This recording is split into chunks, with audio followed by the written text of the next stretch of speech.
Good morning students. Start करते हैं अपनी क्लास आज की BSc part first.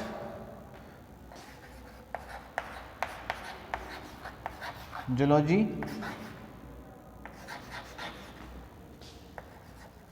Paper second section A.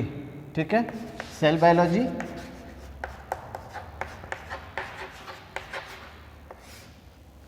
जो पढ़ रहे हैं इसमें टॉपिक हमारा वो है ऑस्मोसिस।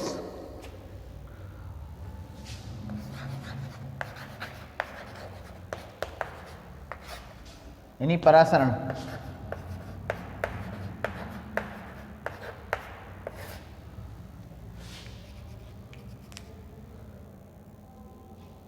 परासरण यानी ऑस्मोसिस के बारे में हम लोग पढ़ रहे थे। तो हमने समझ लिया था कि परासरण क्या होता है, ऑस्मोसिस क्या होता है, यहाँ तक हम लोग पढ़ चुके हैं। आगे चलते हैं अपन। इसमें मैंने कल आपको बताया था कि एंडोस्मोसिस और ऑक्सोस्मोसिस होता है, यानी कि अंतः परासरण और बाह्य परासरण होता है। और आगे हमें एक और चीज़ हमने पढ़ी थी कि विलयन जो है वो सांद्रता के हिसाब से 3 प्रकार का होता है। जो सॉल्यूशंस हैं वो कंसंट्रेशन के अकॉर्डिंग 3 टाइप्स के होते हैं। पहले टाइप का जो सॉल्यूशन है वो कहलाता है आइसोटोनिक सॉल्यूशन, जिसमें 2 सॉल्यूशन सेम कंसंट्रेशन के होते हैं, तो वो कहलाते हैं आइसोटोनिक सॉल्यूशन। अगर 2 सॉल्यूशन अलग अलग कंसंट्रेशन के हैं तो उनके बारे में हम लोग एक बार देख लेते हैं।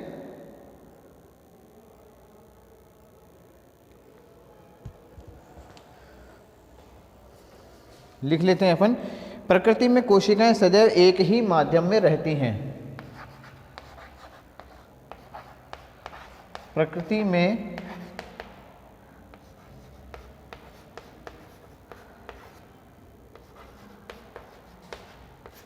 कोशिकाएं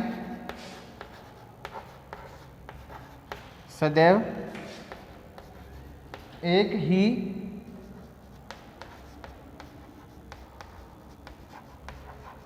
माध्यम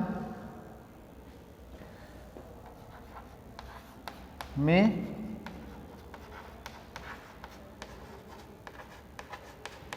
रहती हैं। कोशिकाएं सदैव एक ही माध्यम में रहती हैं यदि यह माध्यम कोशिकाओं में उपस्थित सांद्रता के समान सांद्रता का होता है। यदि यह माध्यम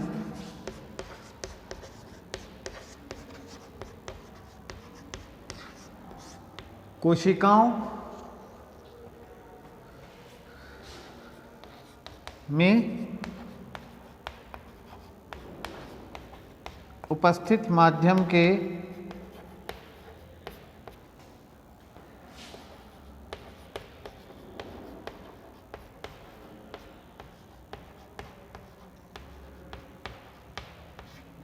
समान सांद्रता का होता है, कोशिकाओं में उपस्थित माध्यम के समान सांद्रता का होता है, तो यह समपरासरी विलयन कहलाता है। तो इसे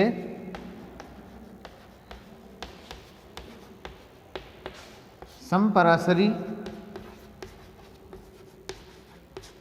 विलयन कहते हैं।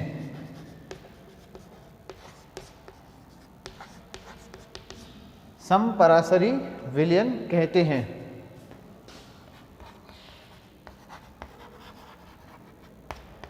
In nature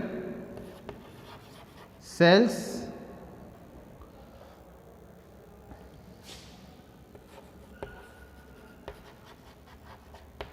remains in similar medium और in common medium।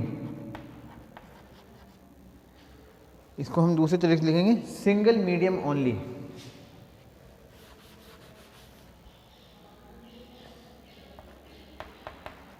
इसका मतलब ये नहीं कि सभी सेल्स एक ही मीडियम में होती हैं। जो कोशिका जिस माध्यम के अंदर उपस्थित होती है, यानी कि जो सेल जिस मीडियम के अंदर पाई जाती है वो सेल हमेशा उसी मीडियम में रहती है। ठीक है ना, उसका मीडियम चेंज नहीं होता। इसको हम दूसरे तरीके से कह सकते हैं कि जो सेल्स हैं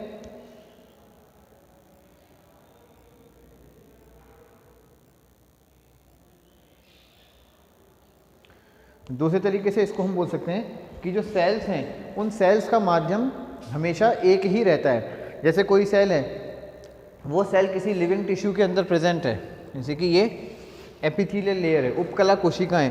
तो उपकला कोशिकाएं जिस माध्यम के अंदर होती हैं उसी में अंदर रहती हैं, इनके बाहर का मीडियम कभी भी नहीं बदलता, ठीक है ना। इनके बाहर का जो मीडियम होगा वो हमेशा सेम रहेगा, सिमिलर रहेगा, वो कभी उसमें चेंज नहीं आएगा। तो सेल्स हमेशा एक ही प्रकार के मीडियम में रहती हैं, सिंगल मीडियम के अंदर सेल्स जो होती हैं वो हमेशा रहती हैं। इफ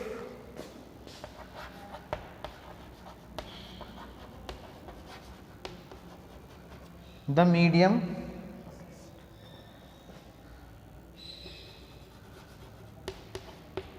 outside the cell, इसको हम रिमेन की जगह लिखेंगे exist.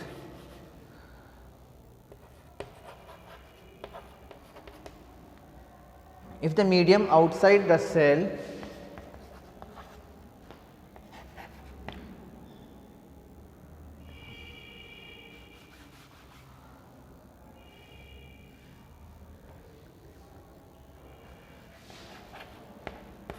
is in the same concentration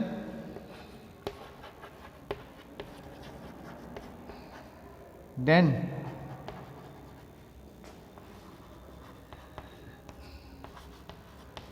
inside the cell, then this medium is known as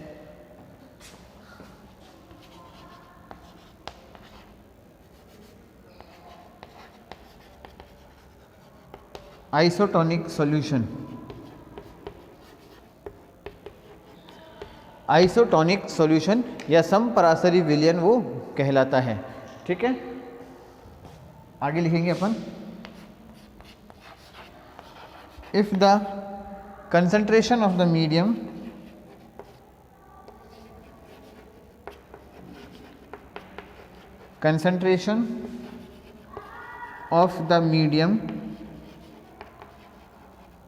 outside the cell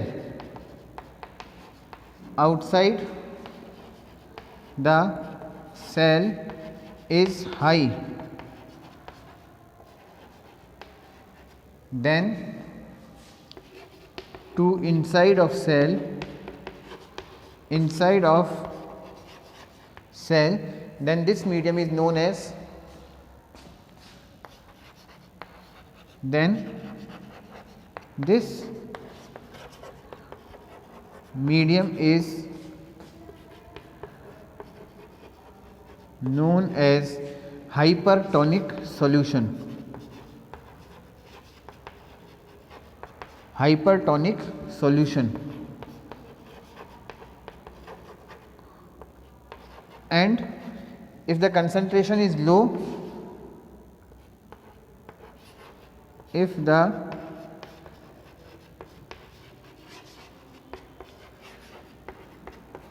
concentration is low,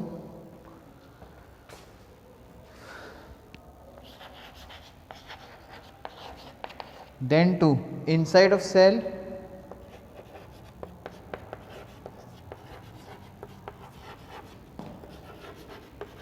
then this medium is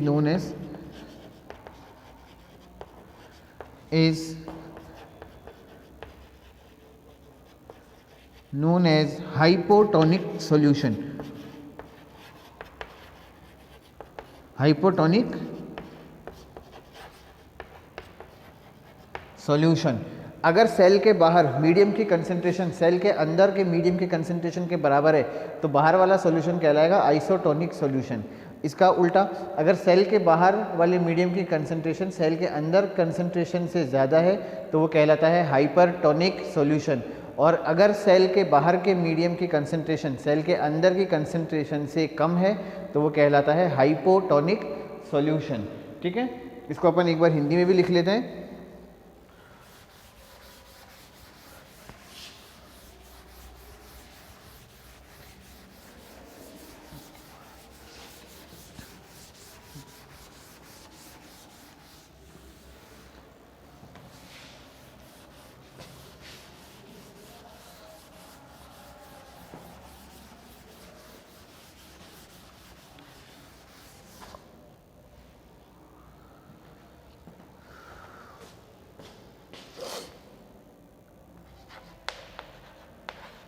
यदि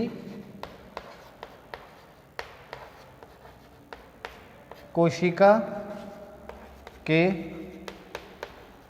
बाहर माध्यम की सांद्रता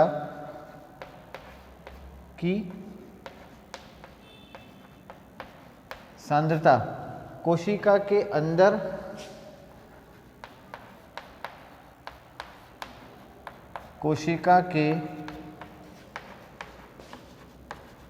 अंदर की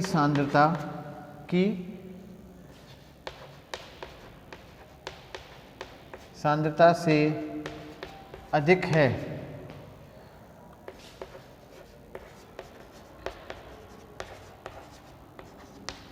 तो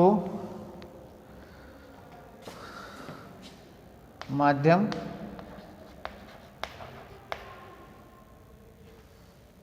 अति परासरी विलयन अति परासरी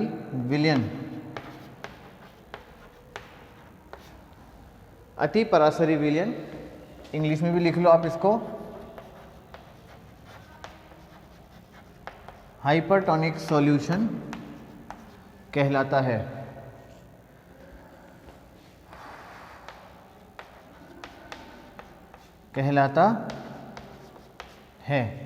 ठीक है, हाइपरटोनिक सॉल्यूशन यानी अति परासरी विलयन कहलाता है।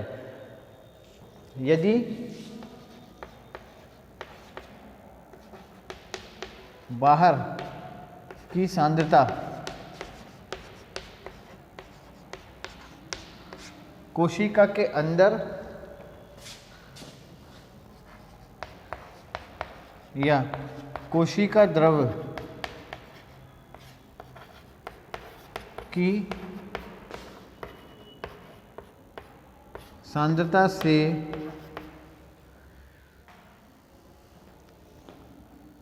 कम है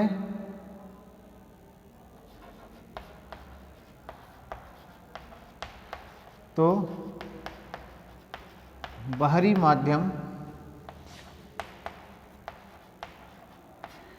अल्प परासरी विलयन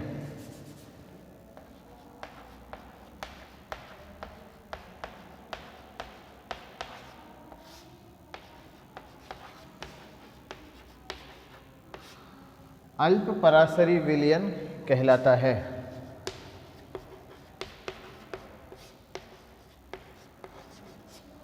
ठीक है, अल्प परासरी विलयन कहलाता है। इसको आप इंग्लिश में भी लिख सकते हो, हाइपोटोनिक सॉल्यूशन।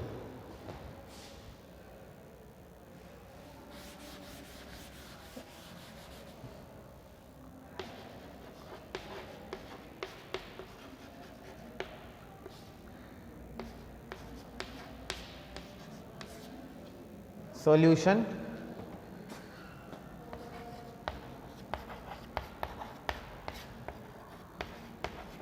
कहलाता है।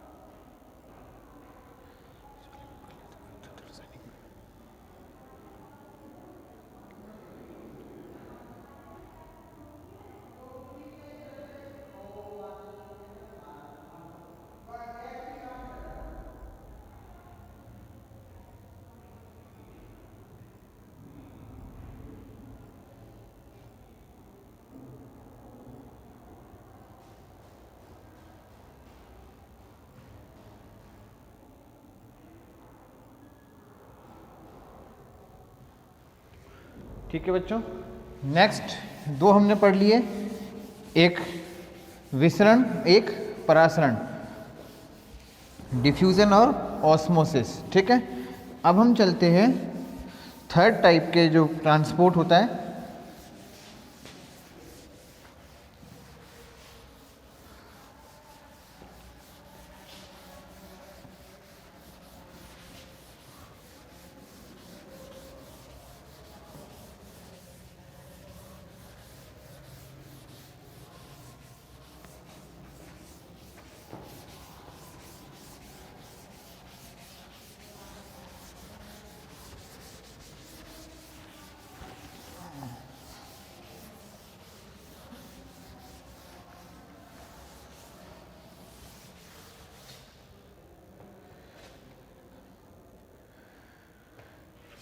फैकल्टेटिव और मीडिएटेड ट्रांसपोर्ट।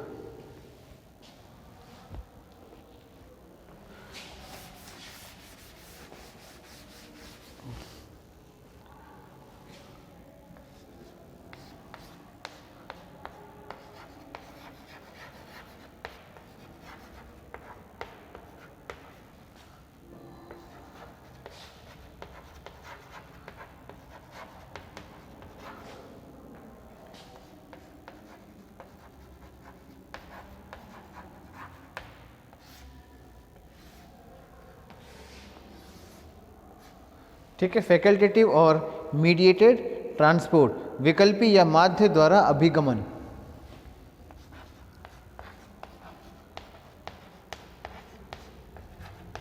या माध्य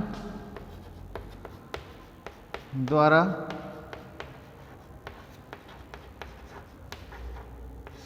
अभिगमन। ठीक है, ये जो थर्ड टाइप का ट्रांसपोर्ट है वो ये होता है।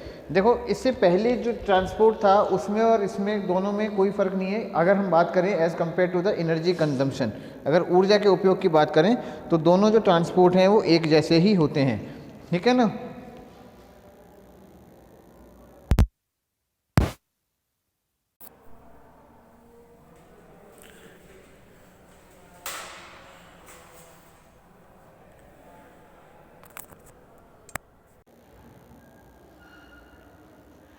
अगर एनर्जी कंजम्पशन की बात करें तो दोनों के अंदर कोई फ़र्क नहीं होता, क्योंकि दोनों के अंदर ऊर्जा का उपयोग नहीं होता। लेकिन कुछ मटेरियल्स यानी कुछ पदार्थ ऐसे होते हैं जो कि कोशिका झिल्ली में से होकर के आर पार नहीं जा सकते साधारणतया। हालांकि जाते वो अपनी सांद्रता प्रवणता के आधार से ही हैं, लेकिन बिना ऊर्जा के उपयोग किए भी वो चले जाते हैं, लेकिन सीधे उनका डिफ्यूज़न यानी कि विसरण नहीं हो सकता। इसलिए उनको अभिगमन करने के लिए एक ड्राइविंग फोर्स की आवश्यकता पड़ती है। ड्राइविंग फोर्स यानी चालक बल की आवश्यकता पड़ती है। फिर से अपन रिपीट करते हैं, कुछ पदार्थ ऐसे होते हैं जो कोशिका कला के द्वारा अभिगमन करते हैं। There are some materials which transport across the और which cross the plasma membrane.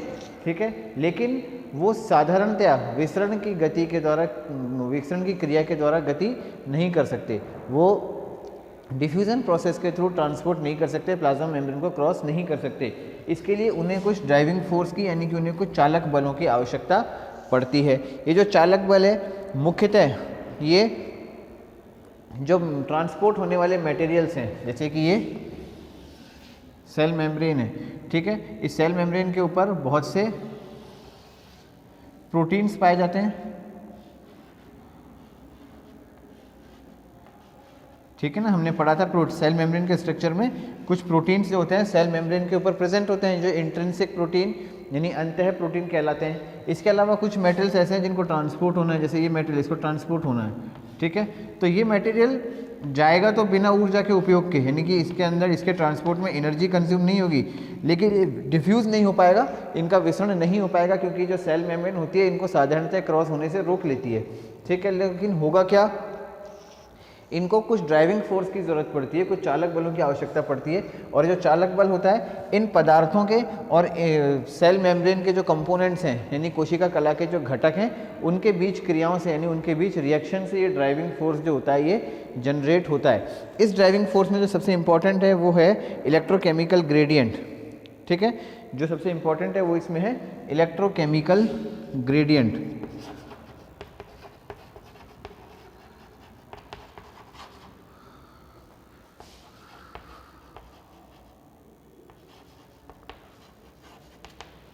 Electrochemical gradient इसमें सबसे इंपॉर्टेंट जो है ड्राइविंग फोर्स है, इसको हम बोल देते हैं विद्युत रासायनिक प्रवणता।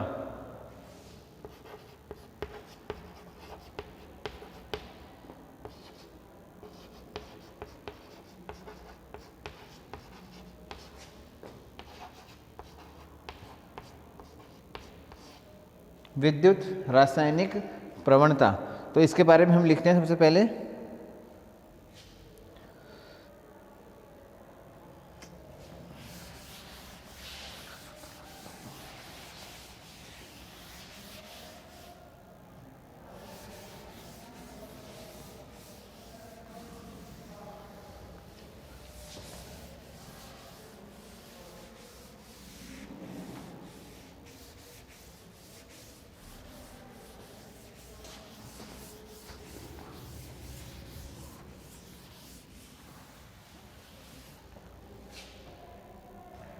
कोशिका झिल्ली से आर पार जाने वाले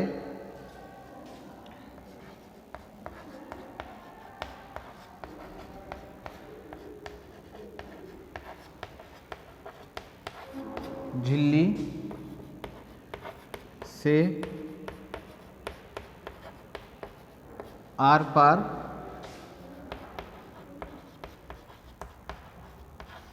जाने वाले कोशिका झिल्ली से आर पार जाने वाले सभी पदार्थ ऐसे नहीं होते।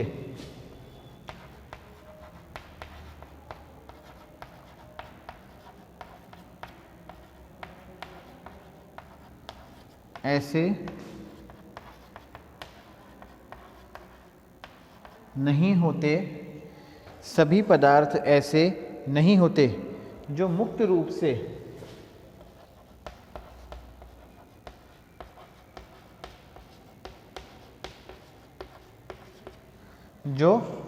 रूप से विसरण द्वारा अभिगमन कर सकें।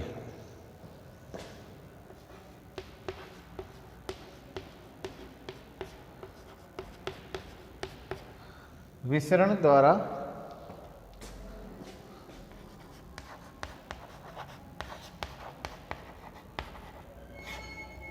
अभिगमन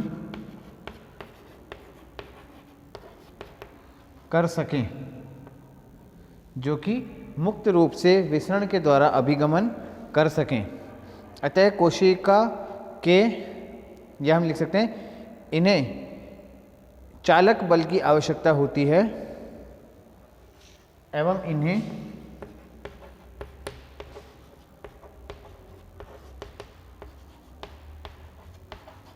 चालक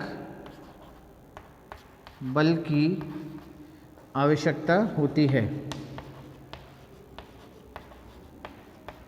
आवश्यकता होती है जो इन पदार्थों व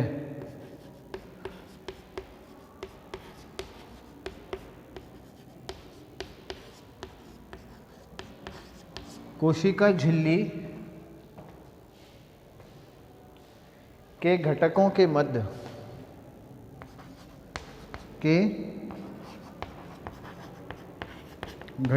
के मध्य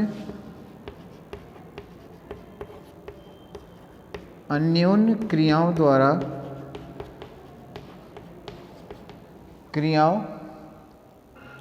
द्वारा उत्पन्न होता है।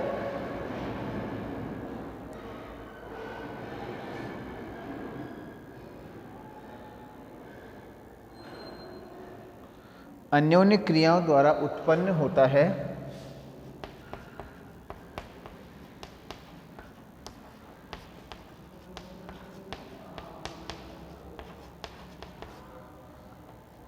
होता है।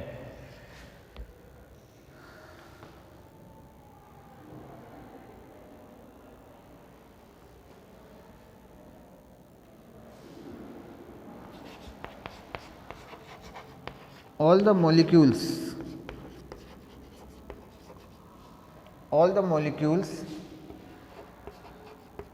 which cross the cell membrane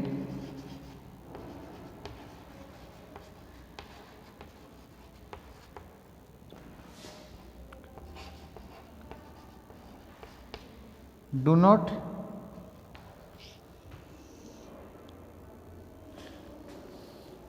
इसमें लिखेंगे all the molecules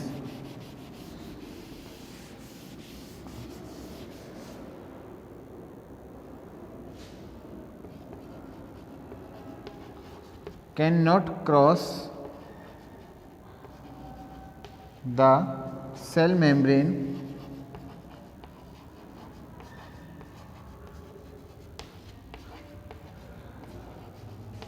by the process of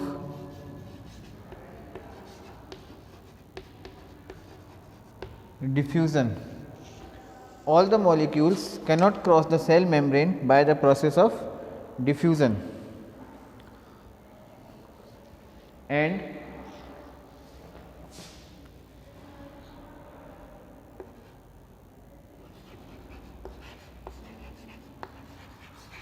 they require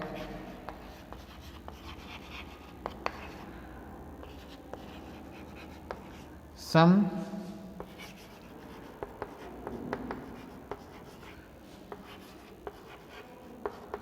driving force for this purpose.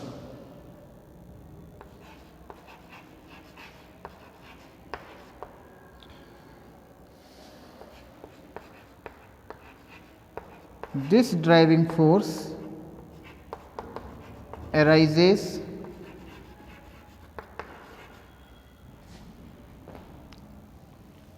because of the interaction or due to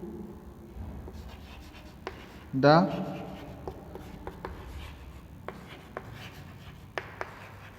interaction of molecules with the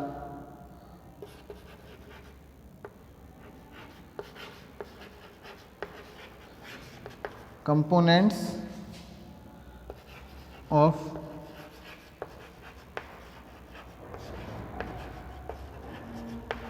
cell membrane, with the components of cell membrane.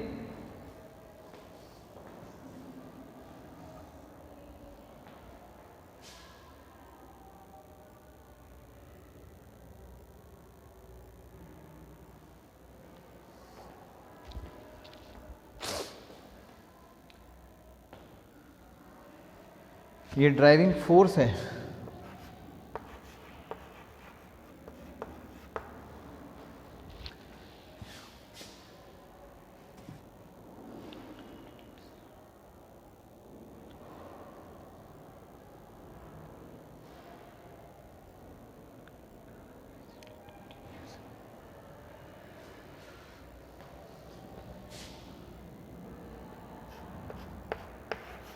If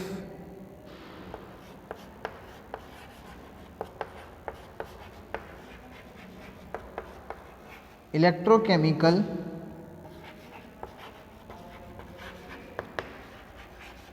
gradient is, ऊपर लिख रहा हूं मैं, if electrochemical gradient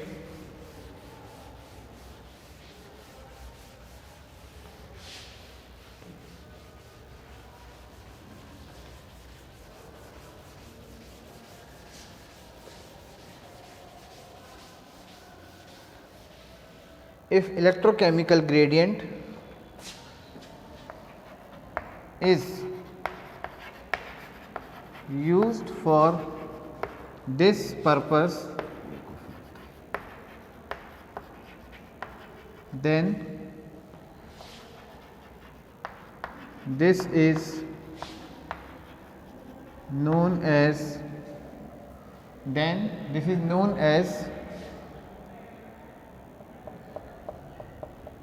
facilitated diffusion. Facilitated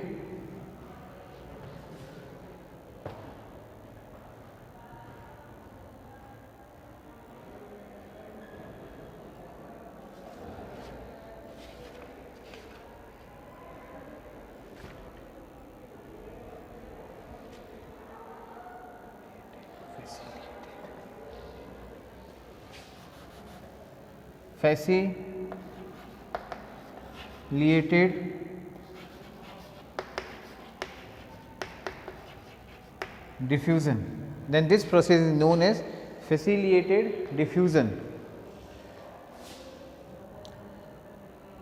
Energy is not consumed in this process, but permeases are required. इस process में energy consume नहीं होती, पर इसमें परमिएजेस की ज़रूरत पड़ती है. Energy is not consumed in this process, but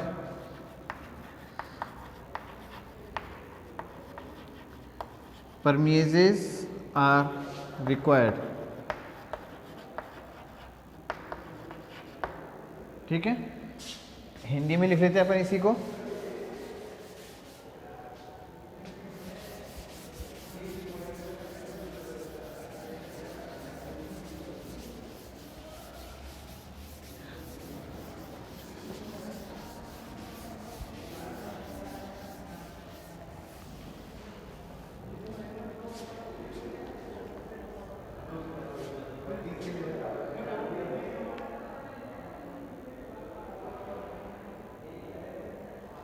यदि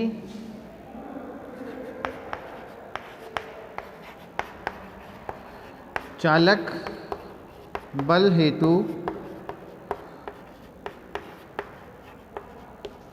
विद्युत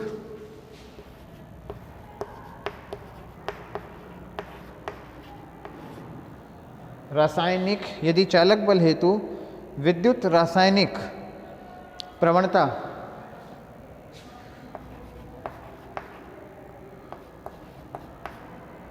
का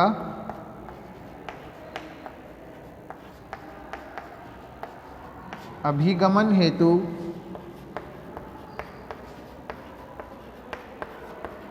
उपयोग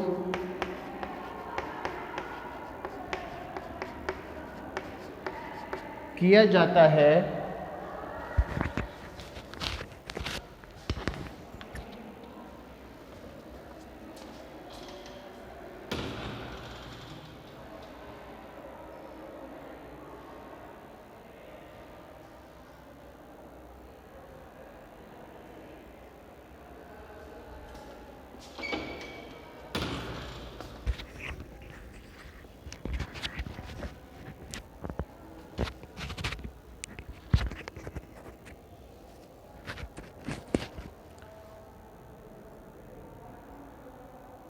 तो यह अभिगमन किया जाता है, तो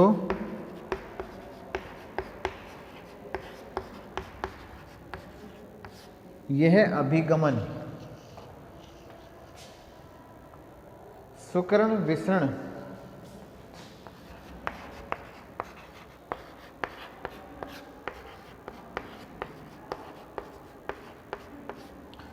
सुकर्ण विसरण या सुगमकारी विसरण या सुगमकारी विसरण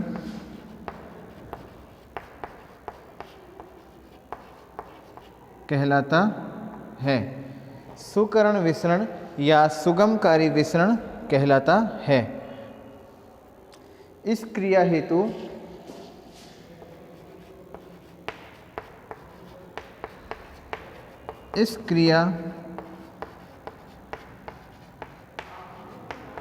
हेतु ऊर्जा की आवश्यकता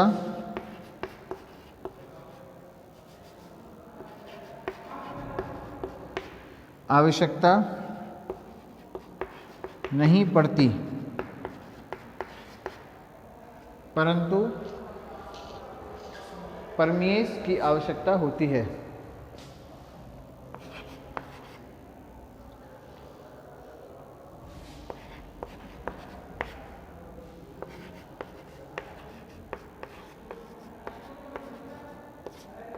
परमीएस की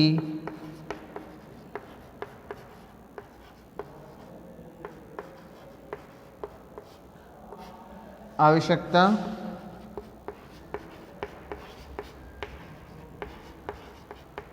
होती है, परंतु परमीएस की आवश्यकता होती है।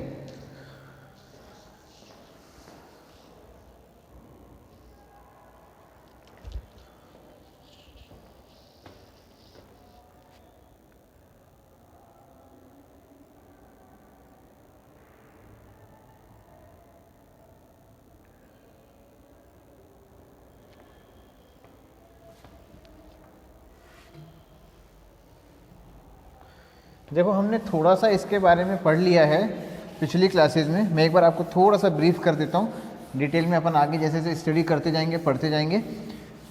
फैसिलिटेड डिफ्यूज़न या फैकल्टेटिव डिफ्यूज़न या मीडिएटेड डिफ्यूज़न, ठीक है, इसे विकल्पी या माध्य द्वारा अभिगमन या सुगमकारी विसरण भी बोलते हैं। क्यों बोलते हैं? जैसे कि हम बात करें, ये सेल मेम्ब्रेन है,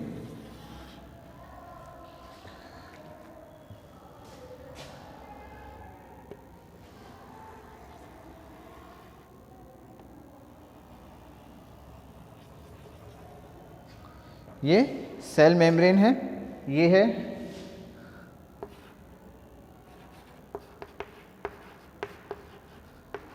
साइटोप्लाज्म और ये है एक्स्ट्रा सेलुलर मैट्रिक्स, यानी कि सेल के बाहर का वातावरण, ठीक है। यानी कि ये सेल के अंदर का एरिया, ये सेल के बाहर का एरिया। इसको अपन सेल मेम्ब्रेन को एक्सटेंड कर देते हैं।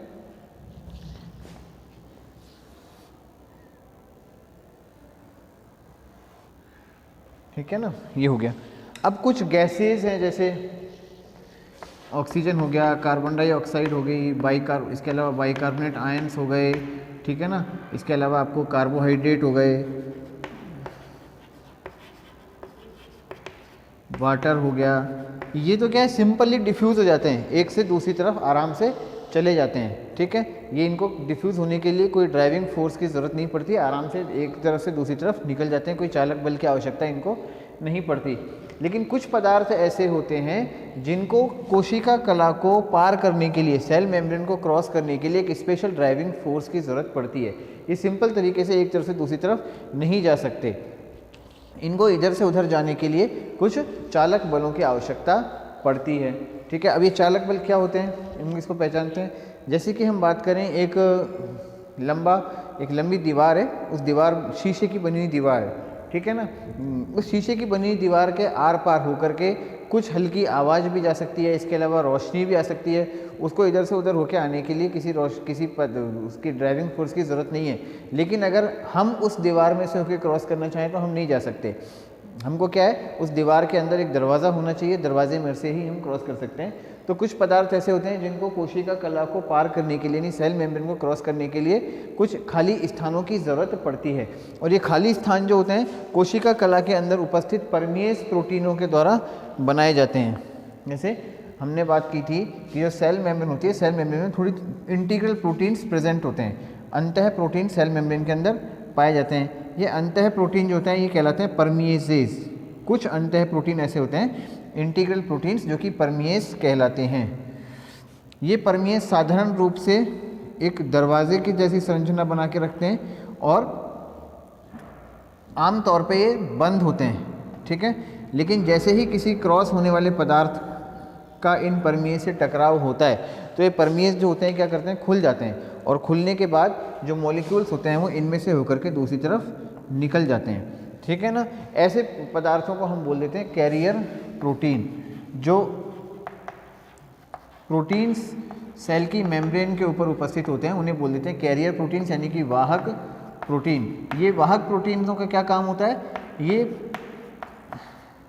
पार जाने वाले पदार्थों को पकड़ के दूसरी तरफ छोड़ देते हैं। कैरियर प्रोटीन्स का वर्क क्या होता है, क्रॉस करने वाले प्रोटीन्स को पकड़ के दूसरी तरफ छोड़ देते हैं। और ये जो क्रॉस होने वाले जो मॉलिक्यूल्स हैं, क्रॉस होने वाले जो मटेरियल्स हैं, ये अपनी कंसंट्रेशन ग्रेडियंट के अलोंग ही मूव करते हैं, लेकिन मूव करने के लिए इनको कुछ स्पेसिफिक प्रोटीन्स की ज़रूरत होती है, बिना उसके ये नहीं क्रॉस कर सकते। इसीलिए इसको बोल देते हैं फैसिलिटेड डिफ्यूज़न, यानी कि है तो डिफ्यूज़न लेकिन इस डिफ्यूज़न को फैसिलिटेट किया जा रहा है किसके द्वारा, कैरियर प्रोटीन्स के द्वारा। कैरियर प्रोटीन्स ऐसे स्पेशल टाइप के प्रोटीन्स होते हैं जो कि सेल मेम्ब्रेन के अंदर प्रेजेंट होते हैं और ये मॉलिक्यूल्स को एक तरफ से पकड़ते हैं, यानी कि यहाँ इनने किसी मॉलिक्यूल को पकड़ा और पकड़ के दूसरी तरफ वो छोड़ देते हैं। उसी तरह से मॉलिक्यूल को यहाँ पकड़ा और पकड़ के दूसरी तरफ छोड़ देते हैं, इसलिए इन्हें कैरियर प्रोटीन्स यानी वाहक प्रोटीन कहा जाता है, ठीक है।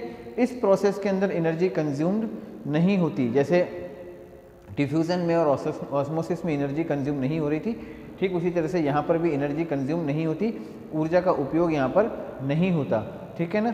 तो इसमें और डिफ्यूज़न में कोई फ़र्क नहीं है, अलावा इसके कि इसमें कैरियर प्रोटीन्स जो होते हैं वो काम आते हैं।